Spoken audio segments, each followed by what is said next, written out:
Hi, everybody. Welcome to Tablas Creek Wednesday Instagram live broadcast. I'm Jason Haas. I'm excited to be back doing this. As you might have noticed, we have moved to an every other week format. I'm alternating weeks with our winemaker Neil Collins's Facebook live broadcast. So he did last week. I'm doing this week, and we plan to continue that pattern going forwards.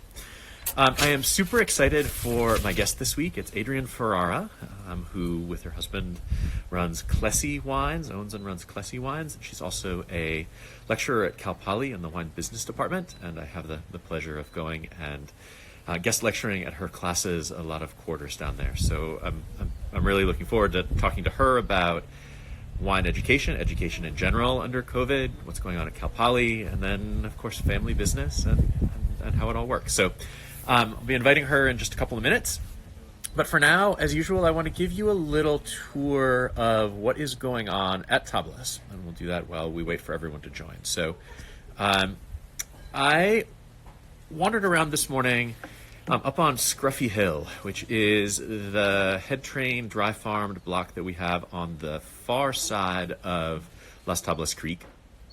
And it's designed to be a block designate. So we have a mix of Mourvèdre and Grenache and Syrah and even a little bit of Counoise over there, with the idea that one day that might be a complete wine in and of itself. For now, it is the base of our Engoblé. We also use some of those lots for both Esprit and Panoplies, but it's a nice chance to look at our three main grapes all in a similar spot, and I thought that'd be a fun thing to do. So this is looking up the hill. I was looking at specifically give you a little contrast between Mourvèdre and Grenache and Syrah. So this is a Mourvèdre vine. It is fairly vigorous. It's a pretty good site over there. If you want to zoom in closer, you can see that the berries are still different sizes. They're relatively small. Mourvèdre is a late variety, late to sprout, late to go through veraison, late to be picked. So we're still looking pretty green. Going a little further up the hill, you can see this is getting towards the top. It is quite steep. There are parts of it that are a 30-degree slope. Up into our Grenache section. And I don't know how well you can see this, but this vine is taller than I am. It is so vigorous. All of the Grenache over there are. They're exuberant and leafy and bushy and green. You can zoom in and see the berries. Berries are a little bit bigger. We haven't seen any veraison yet in anything, but Grenache looks like it's getting a little closer.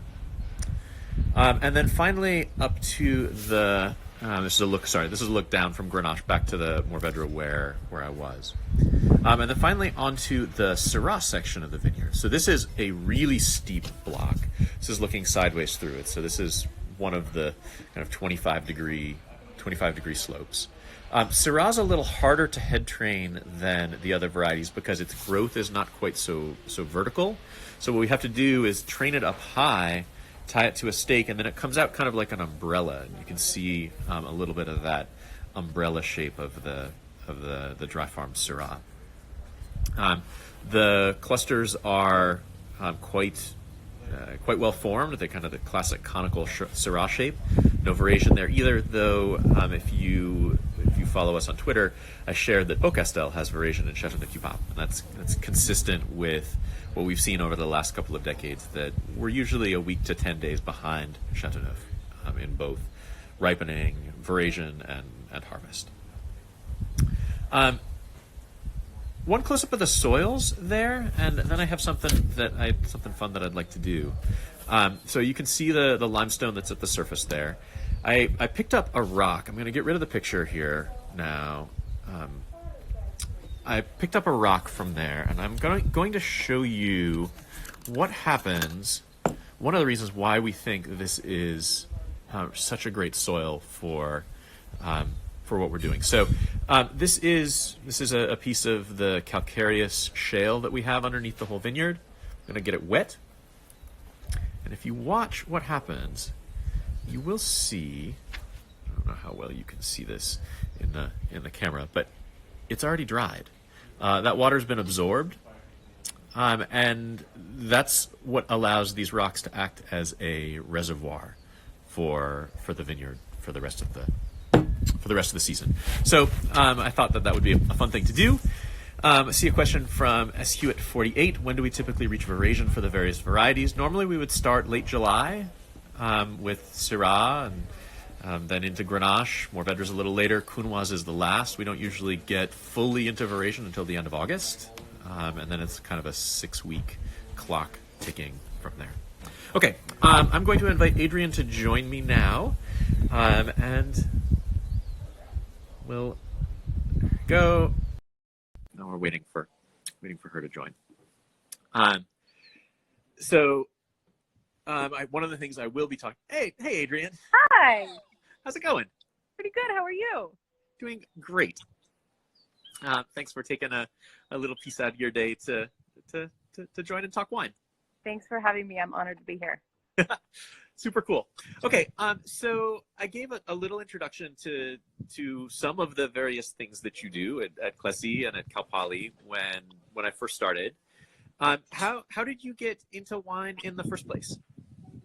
Well, I wanted to get into music, and so I don't know exactly how I got into wine. I was a business major at Cal Poly, and I think between my junior and senior year, I really wanted to stay in San Luis Obispo and kind of have that last summer to spend in San Luis. And I met a few people that were working at Wild Horse, and they offered me a harvest internship. And my schedule was such that I could go work harvest on my time off at school. And I met Ken Volk, who owned Wild Horse at the time, and a ton of other people. I think there's so many people who started their career at Wild Horse.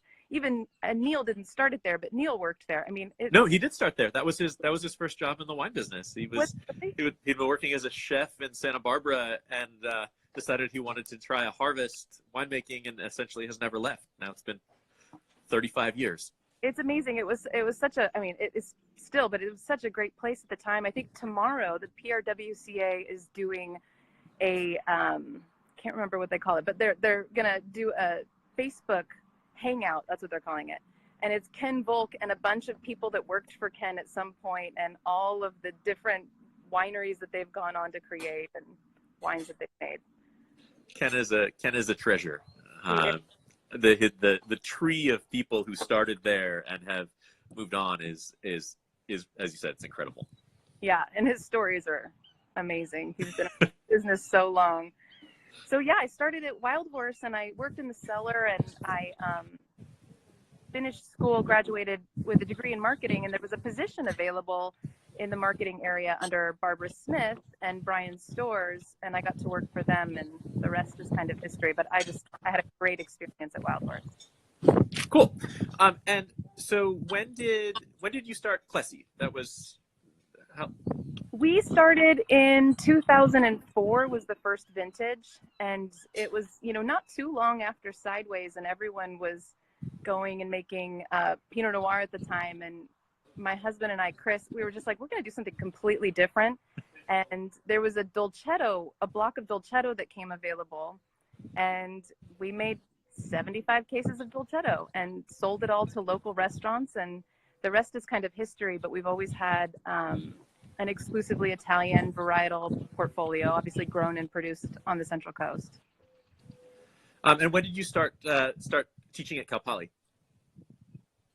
I started teaching at Cal Poly in 2010, and that was really a result of Ken and Brian being on the advisory council and recruiting me, saying that I'd be a good fit for sales and marketing with students.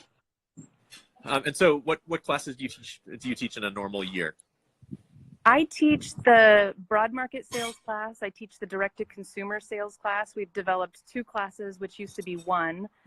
And then I do all of the industry outreach for internship programs. So all of the students that are interning from Cal Poly, I facilitate kind of the relationships as best I can. Sometimes the students will get their own internships and help them finish the paperwork, but I do all the internships as well.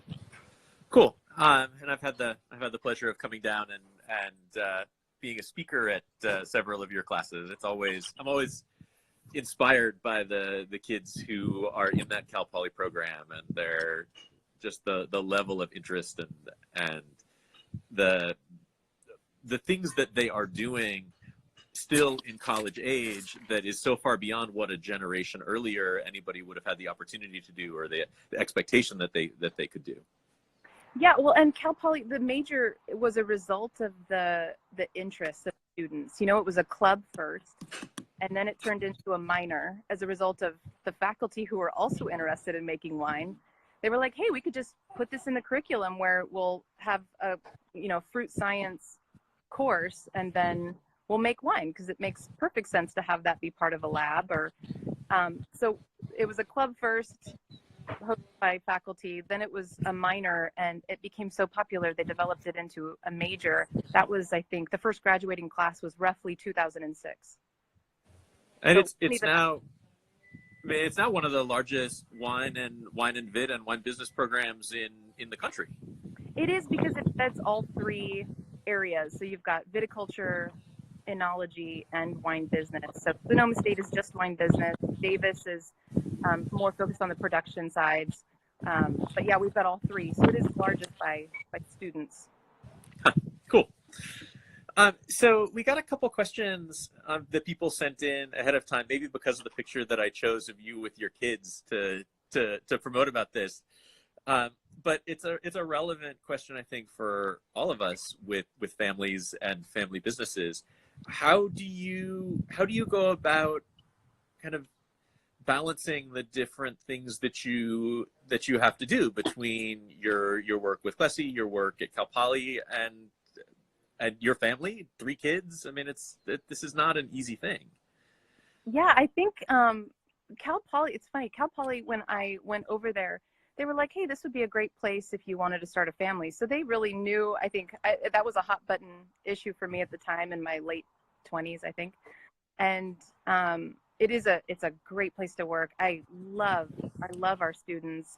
As far as the kids go, and now that I'm also a teacher of grammar school kids, it is a challenge. But at the same time, I was joking. I was writing our newsletter out to our Clesi club today, and I was talking about the best way that I can, you know, they're keeping me so busy that if I can keep them busy, then that's the balance.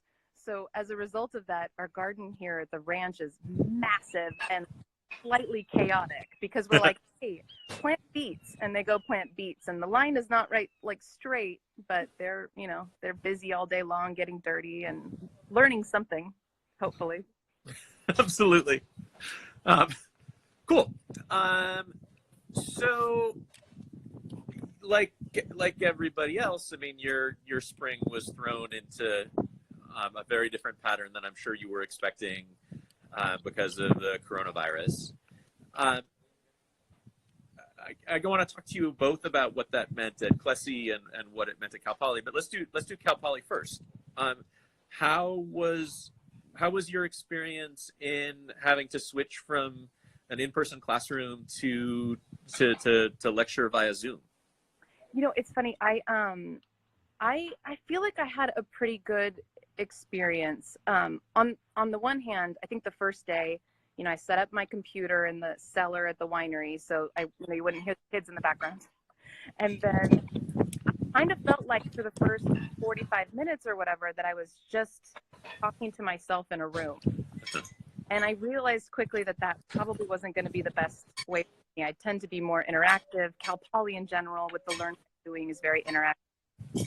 So I started, and it was really Chris, my husband's suggestion, but I started doing little tours around the ranch. And we talked about a POS system. I showed him our POS system. And when we talked about the grapes and bud break, I went out and we looked at bud break. And so it digressed a little bit. We looked at, you know, an owl that was perching in a tree one day, or a beehive that had like come out of a node in a tree. But we really had the chance to get adventurous over the internet as best we could. And then I also noticed, which I found really charming, that at the end of class, there was a pretty big group of students that would stick around to talk. And that was really fun for me, to sit and talk to students at the end and have that interaction that I was like craving during lecture. And then I had a few students that I would lean on pretty hard for questions during lecture. I didn't pick people out, but some students that I would just keep encouraging to ask questions. If you don't understand it, then nobody understands it, kind of thing. And the blog that I wrote this week was about which of these sorts of coronavirus-inspired changes are likely to be durable and which ones are going to fade away as soon as people are able to get back to normal. And I think that thing that you mentioned about this change offering the opportunity to actually take people to where interesting things are happening. I mean, because it's not like a classroom is in any inherent way conducive to learning about wine and viticulture. But I feel like one of the things that all of us have had to figure out how to do has been to bring people into this world that we're in that people couldn't visit for 3 months and that a lot of people still can't visit.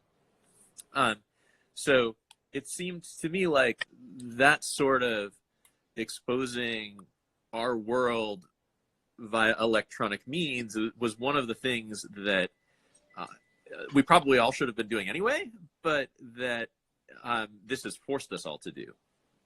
Well, and I think the fact that people were home and they wanted to drink nice wines and wines that they felt connected to, we had more success than we would have a year ago with an e-commerce campaign. And coupled with, you talked about the shipping, us doing flat rate shipping, or people did all kinds of adventurous campaigns around shipping.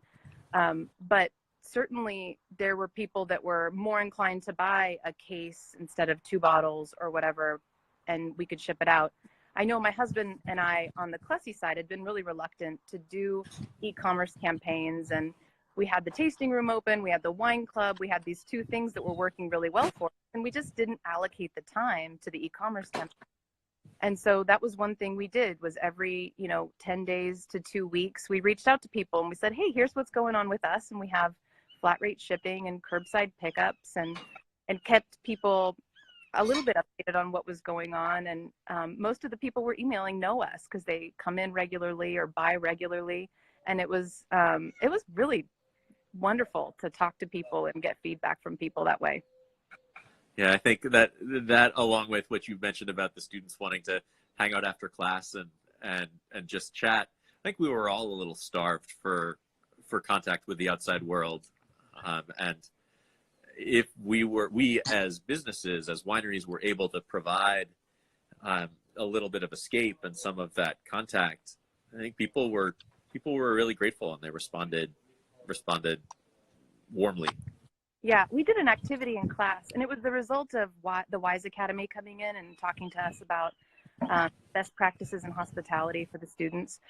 And in the lecture, I came up with an activity for students, and it was like a non-required activity, but they were supposed to call somebody that they hadn't spoken to since prior to the COVID. And at that time we were talking April, so it could have been a couple of months. But students came back. There was one student who came back with the most charming story of calling her grandmother in Peru, and this recipe that her grandmother painstakingly detailed to her about chicken and peppers. And at the end of the story, I was like, could you please send me the recipe? It was so cute. I love it. So what, again, this is one of the things that I was trying to think about in the blog. What do you think of these trends are going to stick around, and which of them do you think people are gonna discard as soon as they can?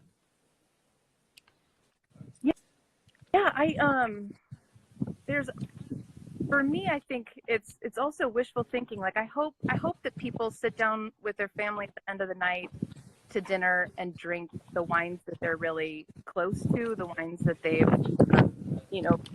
been excited about, and the brands that they're excited about. I feel like people have been really loyal to the brands that they got excited about prior to COVID, and I love that. I think that that's a benefit for sure. I hope people continue to buy wine and enjoy wine at home. I hope, not wine related, but I hope that people start cooking more at home, experimenting. I mean, I was experimenting with chimichurri last night, trying to figure out if it went as well with potatoes as it does with shirt steak, and I'm having fun, and it's not always successful, especially with 3 little kids, but Yeah, I think that's definitely happened. I mean, I think people were forced to slow down a little bit. People were forced to spend dinners at home with families. I mean, I'm sure that spurred at least a piece of the phone and internet business that we saw, and it sounds like you saw, and it sounds like I know lots of other wineries saw.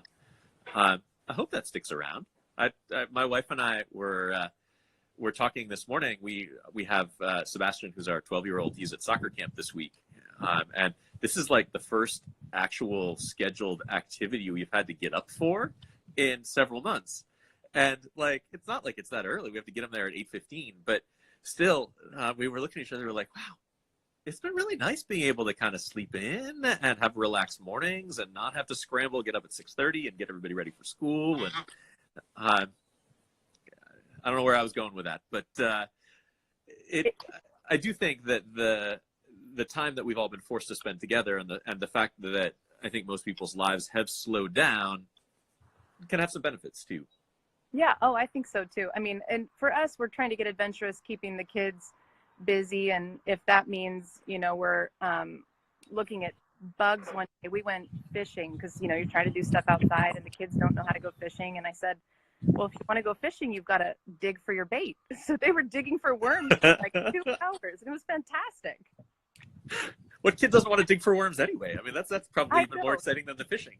I know. I think that they had more fun doing that than maybe going fishing. But we didn't catch any fish, and it was still just a fun day, and they had fun. But I think for us, just trying to constantly be adventurous and think of things to do. I mean, I'm reading more books, and I'm definitely cooking more, which is I really enjoyed that.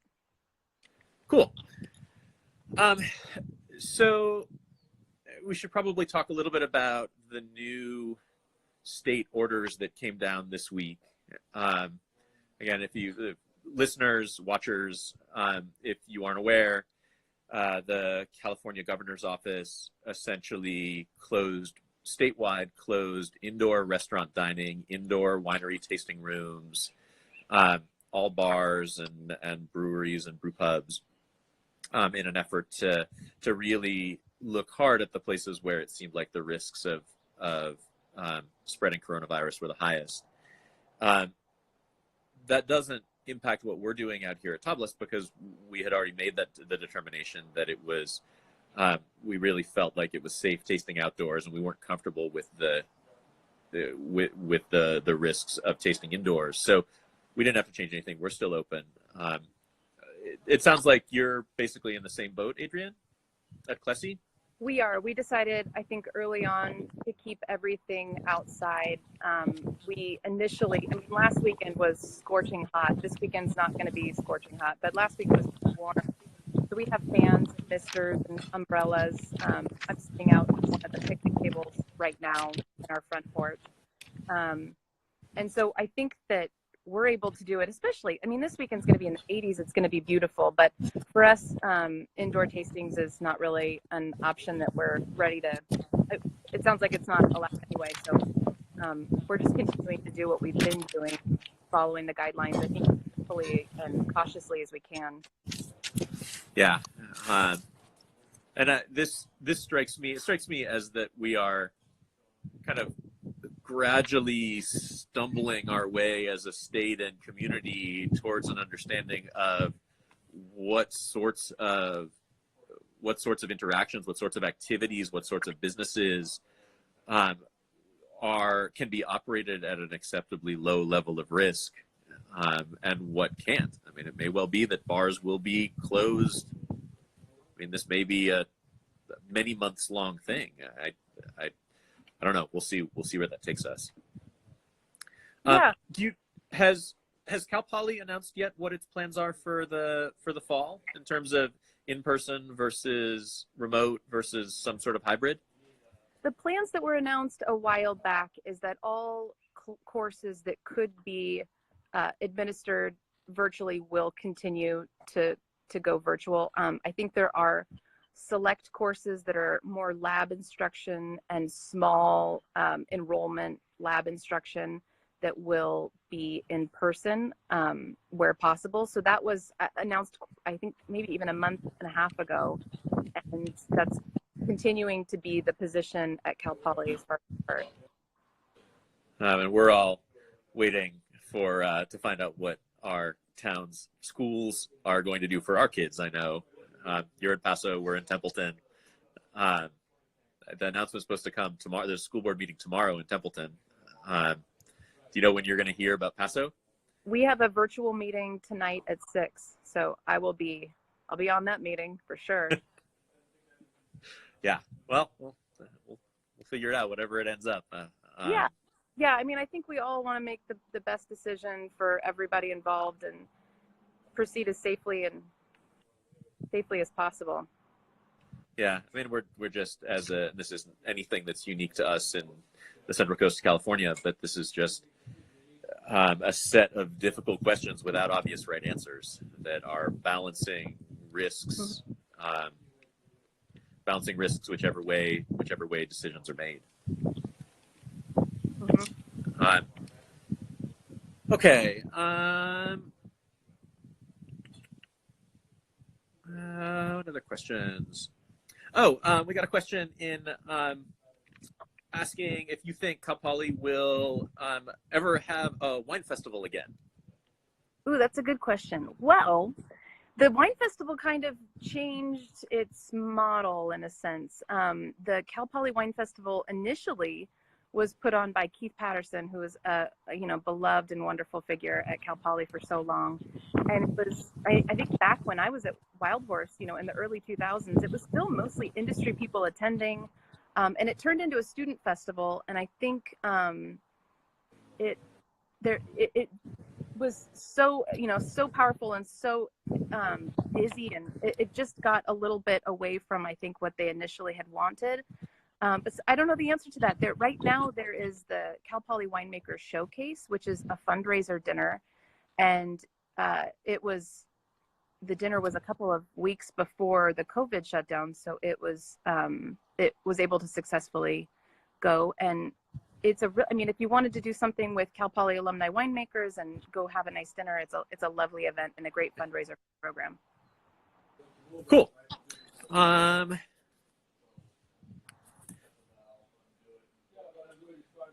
Okay. So last thing really,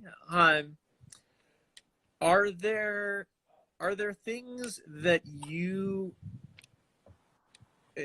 feel like the community, and this is kind of the Central Coast or the Paso Robles wine community, can do to, like, what is the balance that you feel like the Paso Robles wine community should be messaging out to people about coming to visit, coming to taste wine, supporting wineries in this? I mean, we were obviously still in the middle of this pandemic. What, from your sort of wearing your wine business hat, what do you think is the balance that wineries and the wine community and wine organizations should be striking? Yeah, this is tough. I think for me right now, I've been thinking about it on the level of our own winery, and that's really metering things to a manageable level. In most cases, we are doing 2 appointments at a time, significantly distanced, and then giving those people 2 hours, a full 2 hours, where, we used to think a tasting might be 45 minutes to an hour. Yep. We're giving up 2 hours with plenty of time. Just even the cleaning in between the appointments, cleaning the table and sanitizing things takes more time. So on a winery level, we're really metering the amount that we're taking in through appointments and timing. On a broader level, I don't want to discourage people from coming. I don't want to tell people not to come. But can we manage it as an industry? I mean, maybe we need to start looking at the numbers and the data to suggest, if every winery is at full capacity, how many people is that, and how we market to a level that meets what we're capable of. Yeah, this is again one of those questions that doesn't have an easy answer. I know we've been wrestling with it a lot, and that I feel really good that people's experiences while they're out here are safe ones. But if somebody has to come from far away, there's obviously all sorts of interactions that they're having before they ever get to us, while they're on their way here, while they're staying here, while they're dining here. Yeah, it's I don't know what the right answer is here. I mean, I'm certainly grateful for the support that we've gotten from our members and from our visitors, and hopefully these new changes and the mask mandate and all of that will get levels down low enough that this is sustainable long term. Yeah, I'd agree. I mean, I feel like as far as things go, I take it on a day-to-day level, and I look at what happened yesterday versus what happened today, and my opinions change on a day-to-day level sometimes based on what information comes out, and there are things that I feel like I have a good grasp on, like how many numbers we can handle and how we're keeping people safe here. But then at the same time, if something changes, like the airborne aspect, we would have perhaps hosted somebody inside the tasting room a week ago, and now based on the information about COVID being airborne, I think just for pure safety, we're definitely keeping everybody in the outdoor space. Yep, like everything else, this is requiring at times like weekly pivots, but it's all we got. It's all we can do.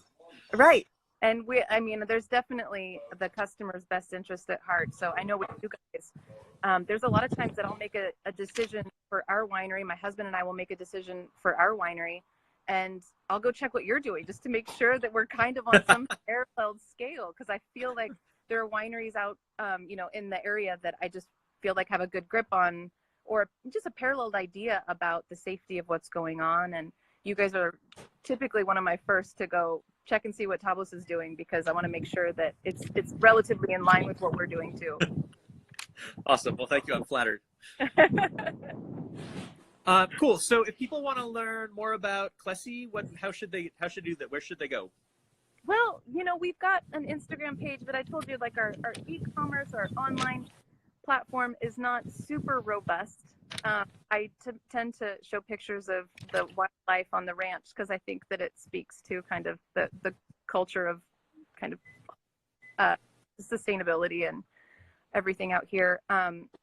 We have a website, clesiwines.com, and you can check us out there. You can give us a call. We've got our phone number on the website, which is also a text, and texting is great too. So I think you can get a hold of us in a number of ways. Awesome. Cool. Well, we are at half an hour, so thank you so much for joining me, for sharing your thoughts and your ideas. Good luck in the coming weeks and months until I see you next. But again, thanks. I appreciate it. Yeah, thank you. I'm so happy to be here. Of course. Cool. Okay, and everybody else, all the viewers that we have, thank you for joining us today. I will next be on in a couple of weeks, and thanks for continuing to be interested in what's going on at Tablas Creek, what's going on in Paso Robles, and thank you for your support. So again, thanks again. Thanks, Adrienne. Thank you. Have a great day.